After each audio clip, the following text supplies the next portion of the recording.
जी हमारे बीच में आए, उन्होंने अपनी बातों को रखा। उसके अलावा पूर्वी रेलवे कर्मचारी संघ जमालपुर रेल कारखाना शाखा के शाखा सचिव विष्णुदेव शर्मा जी भी हमारे बीच आए और उन्होंने भी रेलवे के मुद्दे पर मजदूरों के सवालों को लेकर जिस प्रकार से हमारे बीच रूबरू हुए, अपनी बात रख के संघ के जो एजेंडा है, संघ के एजेंडा को हमारे दर्शकों के बीच रखा। उसके अलावा पूर्वी रेलवे कर्मचारी संघ के जोनल संगठन मंत्री सह भारतीय मजदूर संघ के जिला मंत्री हरेराम महाराज जी जिस प्रकार से भारतीय मजदूर संघ के जिस प्रकार से एजेंडे को उन्होंने समझाने का प्रयास किया। उसके अलावा पूर्वी रेलवे कर्मचारी संघ जो कि भारतीय मजदूर संघ की एक इकाई है, रेलवे इकाई है, रेलवे एसोसिएशन है, इनकी ओर से रेलवे कर्मचारियों की जो समस्याएं हैं, मजदूरों की जो समस्याएं किस प्रकार से उस पर हल करने का प्रयास किया जा रहा है, उसको लेकर हमारे बीच रखा। इसके अलावा अभी हमारे बीच मौजूद है देवशंकर सिंह जी।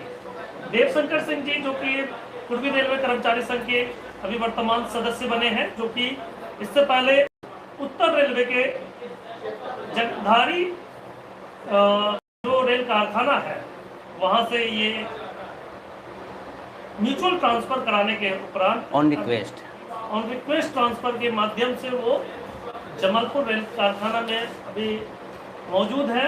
इन्होंने जो जिस प्रकार से अपना यहाँ पे पूर्वी रेलवे कर्मचारी संघ के सदस्यता ग्रहण करने के बाद अपनी जिम्मेदारियां लेनी शुरू की है, किस प्रकार से ये पूर्व कारखाना यांत्रिक शाखा प्रधान के रूप में कार्य करते हुए मजदूरों के हितों को रखते आए हैं, उनके सवालों पर संघर्ष करते आए। अभी हमारे बीच मौजूद है इनकी ओर से क्या रेलवे से जुड़े हुए कर्मचारियों के हितों को लेकर ये किस प्रकार से देखते हैं और किस प्रकार से इन्होंने पहले भी प्रतिनिधित्व किया है। नमस्कार देवशंकर सिंह जी, जिस प्रकार से आपने अभी रेलवे कर्मचारी संघ के पदाधिकारियों, भारतीय मजदूर संघ के पदाधिकारियों की बात आपने देखी, उनकी बातें सुनी, किस प्रकार से उन्होंने मजदूरों के हितों की बात की, क्या लगता है कि जमालपुर रेल कारखाना में जो यूनियन और एसोसिएशन है और आपने जिस प्रकार से पूर्व कारखाना यांत्रिक शाखा प्रधान होने के नाते मजदूरों की मांगों को रखा है, उस पर आप क्या प्रतिक्रिया है? सबसे पहले नमस्कार जमालपुर के सभी साथी और रेल कर्मचारी परिवार और पत्रकार साथियों को। मैं जमालपुर वर्कशॉप का नया कर्मचारी हूँ। नाते के साथ पूर्वी रेलवे कर्मचारी संघ PRKS का सदस्य बना और हमने 2013 से रेलवे में शामिल हुआ था और वहाँ जगाधरी वर्कशॉप उत्तर रेलवे का जो सबसे बड़ा कारखाना है वहाँ मजदूर हित के लिए अनेक काम किया, चाहे वो रिजर्वेशन काउंटर हो जगाधरी वर्कशॉप स्टेशन पर, या अंडरग्राउंड बनाना हो, स्टेशन पर वाईफाई लगाना हो, स्टेशन को ऊंचा करना हो, और भारत की राष्ट्रीय शान जो भारत का तिरंगा है जगाधरी वर्कशॉप में हमारे यूनियन के अथक प्रयास से हुआ, दिव्यांग कर्मचारी के लिए काम हुआ। और भारत जो आज सोलर पावर बन रहा है, हमने जगाधरी वर्कशॉप में उसको बिल लगवाने का काम किया और प्रधानमंत्री महोदय को हमने ही चिट्ठी लिखा था। और यही सब काम अपने पूर्वी रेलवे कर्मचारी संघ के माध्यम से जमालपुर में हम कराने जा रहे हैं और इसको कराएंगे। देश हित के लिए हमेशा पूर्वी रेल संघ, भारतीय रेलवे मजदूर संघ हमेशा काम करता है और जमालपुर की स्थिति, मेरा जन्म स्थान यहीं है, तो हम चाहेंगे कि वहाँ जितना काम किए उससे अधिक मात्रा में यहाँ काम कर दिखाएं कर्मचारी हित के लिए। अभी जो वर्तमान में आपने सदस्यता ली है पूर्वी रेलवे कर्मचारी संघ के सदस्य के रूप में आप जुड़े हैं, कई यूनियन और एसोसिएशन यहाँ पे थे, लेकिन आपने पूर्वी रेलवे कर्मचारी संघ में ही जुड़ना क्यों उचित समझा? मैं जब रेल कर्मचारी बनकर बिहार का बच्चा जब बाहर जाता है तो उसका हौसला किस प्रकार बुलंद किया जाता है संघ के माध्यम से, और भारतीय मजदूर संघ ने जितना हमारा और हमारे जैसे बिहारियों का हौसला यहाँ से 1500 किलोमीटर जो दूर में रहा और हम लोगों का हौसला बुलंद, अपने परिवार की तरह अपने को निभाया, अपने परिवार की तरह अपने को माना और हम लोगों का प्रतिष्ठा वहाँ दिया कि आप बिहार के नहीं, आप हरियाणा में आए हो तो इसलिए हमारा जो वहाँ सोच है मजदूर हित के लिए, और हमारा परिवार जो इतना बड़ा है भारतीय मजदूर संघ का और राष्ट्रीय स्वयंसेवक संघ का, हम लोग उनके ही काम कर सकते हैं जिसमें देश हित का काम हो, जिसमें इसे उद्योग और रेल हित का काम हो। हम लोग उसी के साथ चलने में अच्छा समझते हैं। हम अपने लिए कुछ नहीं, हमारे समाज का भलाई हो, हमारे राज्य का भलाई हो, हमारे देश का भलाई हो, हमारे रेल कर्मचारी परिवार का भलाई हो, इसलिए हमने आते के साथ पाठक जी से संपर्क करके पूर्वी रेलवे कर्मचारी संघ का सदस्यता लिया।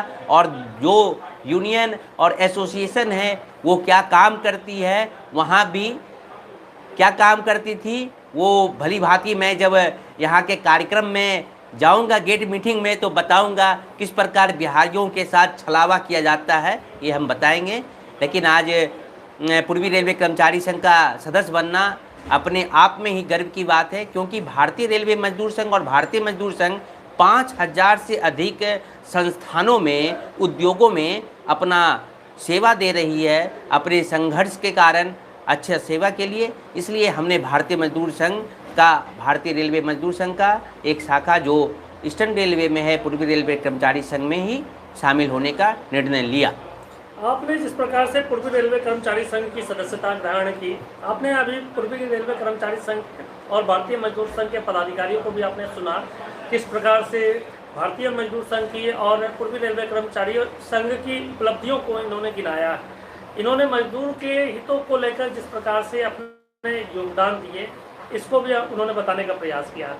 आप वहाँ से यहाँ ट्रांसफ़र होकर आए हैं और यहाँ भी आपने सभी यूनियन और एसोसिएशन के बारे में जानकारियाँ हासिल की होगी। और क्या खासियत है, किन सवालों को लेकर मतलब ये भारतीय पूर्वी रेलवे कर्मचारी संघ जो है किन विशेष मुद्दों को लेकर यहाँ पे विशेष कार्य कर रही है, जो आपको विशेष रूप से अच्छा लगा? भारतीय रेलवे मजदूर संघ और पूर्वी रेलवे कर्मचारी संघ, हमारा जब एनपीएस का भूख हड़ताल था तो यहाँ के प्रतिनिधित्व पाठक जी किए थे। दिल्ली में हम लोगों ने भूख हड़ताल किया था और रेल कर्मचारी जो 2004 के बाद था, उसको जो नया पेंशन दिया जा रहा था, इसके लेकर हम लोगों को ना रेल में आर्थिक शोषण हो रहा है, मानसिक शोषण हो रहा है। हमारा कल का दिन कैसा होगा इसके बारे में हम सोच ही नहीं सकते हैं। तो इसलिए भारतीय मजदूर संघ वहाँ भी और भारतीय रेलवे मजदूर संघ जो वहाँ पर उत्तर रेलवे कर्मचारी यूनियन के नाम से जाना जाता था, एनपीएस को लेकर, और यहाँ के साथी लोग अच्छा है। हमारा जन्मभूमि और कर्मभूमि भी यहाँ है। कुछ दिन के लिए हम बाहर थे रेल में, लेकिन अब आ गए हैं और इनकी भूमिका को देखकर इसलिए इनके संगठन में, क्योंकि ये लोग दिल्ली भी जाते थे और रेल मंत्री और प्रधानमंत्री को रेल हित के लिए और रेल के लिए अच्छे सुझाव देने का काम करते थे। जैसा कि आपने कहा कि एनपीएस को लेकर आप भारतीय मजदूर संघ और पूर्वी रेलवे कर्मचारी संघ के अलावा भारतीय मजदूर संघ की जितनी भी इकाइयां हैं, सभी रेलवे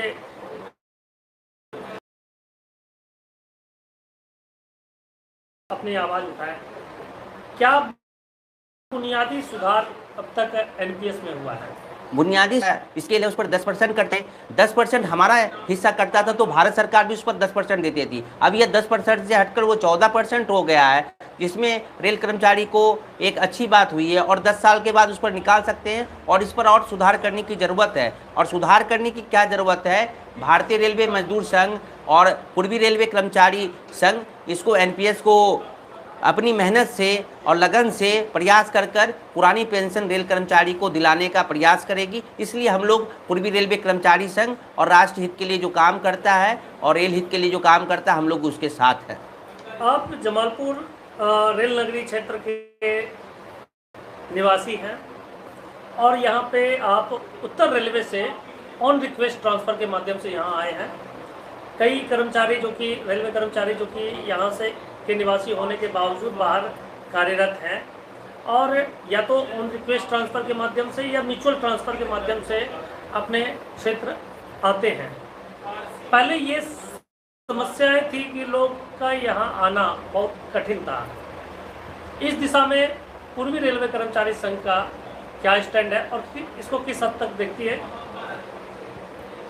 भारतीय रेलवे मजदूर संघ और पूर्वी रेलवे कर्मचारी संघ अभी भी बहुत जगह 5 साल तक का बॉन्ड है कि 5 साल आप रेलवे में काम करेंगे, फिर आपके बाद उसको ट्रांसफ़र करेंगे ऑन रिक्वेस्ट पर। जबकि म्यूचुअल में ऐसा नहीं है। म्यूचुअल में अगर वो कास्ट मिल जाता है कि वो ओबीसी वाला है, वो जनरल वाला है, तो उसको एक जगह से दूसरी जगह किया जाता है। पहले ये बहुत काफ़ी दिक्कत होता था, लोग 20-20 साल तक एक ही जगह रहते थे, अपने घर बार परिवार से दूर। लोग अगल बगल कौन रहते हैं ये भी नहीं जानते थे। भारतीय रेलवे मजदूर संघ ने सरकार से, और कोई भी सरकार रहे, उसको अपनी बात और कर्मचारी की बात उठाने का काम किया। ये अब मैटर थोड़ा हल्का हो गया। हमारे साथ भी बहुत सारे लोग आए हैं, हमारे एसएससी महोदय भी आए हैं म्यूचुअल करा के, और भारत से अलग अलग कोने से लोग सब आ रहे हैं। जमालपुर वर्कशॉप जो पूरे भारत में अपने आप में शान की बात है कि जमालपुर वर्कशॉप जाना हमारे लिए और अच्छी बात है, क्योंकि जन्म स्थान यहाँ है और कर्म क्षेत्र भी यहीं पर था। कई ऐसी बातें आपने रखी कि आपने पूर्व कारखाना यांत्रिक शाखा प्रधान जो कि उत्तर रेलवे में इस पद पर रहते हुए आपने कई ऐसी उपलब्धियां गिनाई कि वहां पे आपके नेतृत्व में कई उपलब्धियां उस कारखाने जगधारी जो रेलवे कारखाना है वहाँ उपलब्धियां हासिल की। क्या उन उपलब्धियों को जमालपुर रेल कारखाने में दोहराया जा सकता है? 100% दोहराया जा सकता है। हमारा जो संगठन है विश्व का सबसे बड़ा मजदूर संगठन है, और हम हमेशा रेल हित के लिए और देश हित की बात करते हैं। सोलर पावर हमारे अभी हमें सुनने को मिला है कि हमारे मुख्य प्रबंधक जो आने वाले जीएम साहब, उनको हम लोग मेमोरेंडम देंगे, सोलर पावर लगवाएंगे, भारत का झंडा लगवाएंगे। और जो जमालपुर होके गाड़ी अनेक स्थान पर जाती है, खासतौर पर एक साप्ताहिकी गाड़ी जो यहाँ से वैष्णो माता को जाती है, उसको सप्ताह में डेली करवाने का काम करेंगे, और अनेक तीर्थ स्थानों के लिए काम करेंगे। खिलाड़ियों के लिए जो यहाँ जैसे ग्राउंड है उस पर उचित व्यवस्था करेंगे, उसको नेशनल और इंटरनेशनल की भांति बनवाने का प्रयास करेंगे, और जो फर्स्ट क्लास अप्रेंटिस है उसमें और सुधार करेंगे। बहुत सारी काम करना यहाँ बाकी है। जैसे आपने खेल से जुड़े हुए सवालों को उठाया और अन्य सवालों को भी उठाया, कहीं ना कहीं जमालपुर रेल कारखाना जो ऐतिहासिक रेल कारखाना है, यहाँ पे स्वास्थ्य को लेकर जो सुविधाएं हैं, कहीं ना कहीं स्वास्थ्य सुविधाएं घटी हैं। उन सुविधाओं को पुनः उच्च स्तर पर बहाल कराने की दिशा में क्या आपका योगदान होगा? हमारा जो पहले भी हम लोग वहाँ काम करते थे, यहाँ अच्छे अच्छे डॉक्टर की व्यवस्था करेंगे। हम लोग जीएम साहब से मिलेंगे, रेल मंत्री से मिलेंगे, बिहार सरकार स्थानीय विधायक और सांसद से भी मिलकर जितना उचित काम होगा, क्योंकि रेल कर्मचारी जब 130 करोड़ का परिवार को लेकर जब ढोने का काम करता है, और जमालपुर तो अपने आप में शान की नगरी है, लोह नगरी के नाम से जाना जाता है। हमारे लिए अच्छी व्यवस्था हो, कर्मचारी तो यहाँ जो कर्मचारी काम करते हैं, पूरे भारत के कर्मचारी यहाँ काम करते हैं। ये तो अनोखा जगह है, इसलिए अच्छे डॉक्टर मिलेंगे, अच्छा उसका ट्रीटमेंट की व्यवस्था करेंगे। पूर्वी रेलवे कर्मचारी संघ हमेशा इस सब बातों पर, और कर्मचारी के परिवार के लिए हमेशा काम करेगा। और कॉलोनी का समस्या हम देखें, अभी कॉलोनी घूम रहे थे, वहाँ कर्मचारी की सुरक्षा नहीं है। ड्यूटी करने आते हैं, घर में चोरी हो जाता है, उसके हम लोग वहाँ पर आपका सुरक्षा के लिए भी बात जीएम महोदय से करेंगे, और साथ में उसमें जो लाइट है जहाँ जहाँ खराब उसको ठीक करवाएंगे, कॉलोनी का बाउंड्री वाल करवाएंगे, और जो सीसीटीवी कैमरा है उसके लिए प्रबंध करेंगे। सीडब्ल्यूएम साहब से भी मिलेंगे, क्योंकि सीडब्ल्यूएम साहब भी कॉलोनी में रहते हैं। कॉलोनी की समस्या और कर्मचारी परिवार की बिंदुओं पर तो भली भांति आपने कहा। अब आखिरी सवाल शिक्षा लेकर, जिस प्रकार से जमालपुर रेल कारखाना 150 वर्ष पहले यहाँ पे स्थापित हुआ, जमालपुर में स्थापित हुआ, इसके बाद शिक्षा को लेकर जिस प्रकार से कई ऐसे primary school, middle school, high school और यहाँ तक कि एक कॉलेज भी यहाँ पर स्थापित था, लेकिन शिक्षा के इकाइयों को धीरे धीरे समाप्त कर दिया गया। पहले मिक्स्ड प्राइमरी स्कूल हुआ करता था, एमपी स्कूल के नाम से जाना जाता था। उसके अलावा eastern railway middle school number 1 और eastern railway middle school number 2 हुआ करता था। उसके अलावा एक कॉलेज हुआ करता था जो कि ईस्ट कॉलोनी में चला करता था। इन सभी इकाइयों को करीब करीब बंद कर दिया गया। सिंगल एक ये एजुकेशन के क्षेत्र में पूर्व रेलवे इंटर कॉलेज का अस्तित्व बचा हुआ है।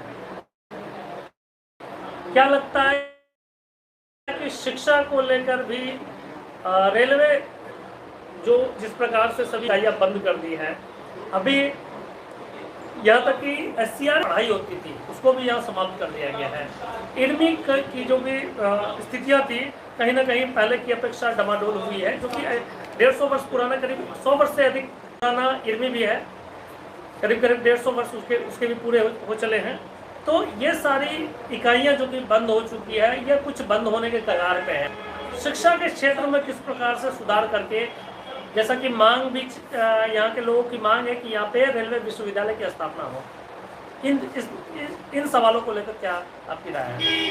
पत्रकार महोदय, आपने जब शिक्षा का बात किया तो आपको मैं बताना चाहूँगा कि नंबर 2 स्कूल जो रेलवे का होता था, मैं उस पर पढ़ाई करता था और मेरा जब 1997 में मैट्रिक हुआ तो रेलवे हाई स्कूल से ही हुआ था। और उस स्कूल में पढ़ने के कारण वहाँ से बहुत सारे स्टूडेंट आज हर क्षेत्र में निकले हैं आगे, चाहे वो रेल हो, खेल हो, अनेक विषय में, अनेक क्षेत्र में वो आगे निकले। वहाँ के रेलवे स्कूल के जो पूर्व स्टूडेंट हुआ करते थे वो इसी रेलवे में कभी GM हुआ करते थे, हमें स्कूल में बताया जाता था। और जमालपुर तो अपने आप में शान की बात है। ये जो शिक्षा, जब किसी चीज़ को बर्बाद करना हो, किसी संस्था को, तो उसके पहले सबसे पहले शिक्षा को बर्बाद किया जाता है। हम जो आपने बताया कि यहाँ सब बंद हो गया है, अभी मेरा 8 तारीख को यहाँ ज्वाइनिंग था, मार्च को, मैं अभी देखता हूँ और फिर हमारे यूनियन जो पूर्वी रेलवे कर्मचारी संघ PRKS के माध्यम से हम इस सबको फिर से बहाल करने का प्रयास करेंगे।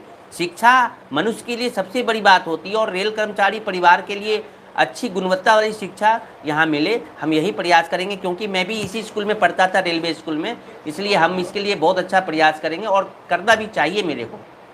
बहुत बहुत धन्यवाद देवशंकर सिंह जी। आप जमालपुर में पुनः वापस आए, उत्तर रेलवे से पूर्व रेलवे के यूनिट में आप जमालपुर जैसे ऐतिहासिक रेल कारखाना में योगदान दे रहे हैं और जमालपुर शहर में रेलवे की जो इकाइयां या विभिन्न पहलुओं पर आपने बात की, उनमें सुधार की बात की, उसमें किस प्रकार से बुनियादी सुविधाएं फिर से बहाल हो सकती है, इस दिशा में भी कई महत्वपूर्ण सुझाव दिए। बहुत बहुत धन्यवाद।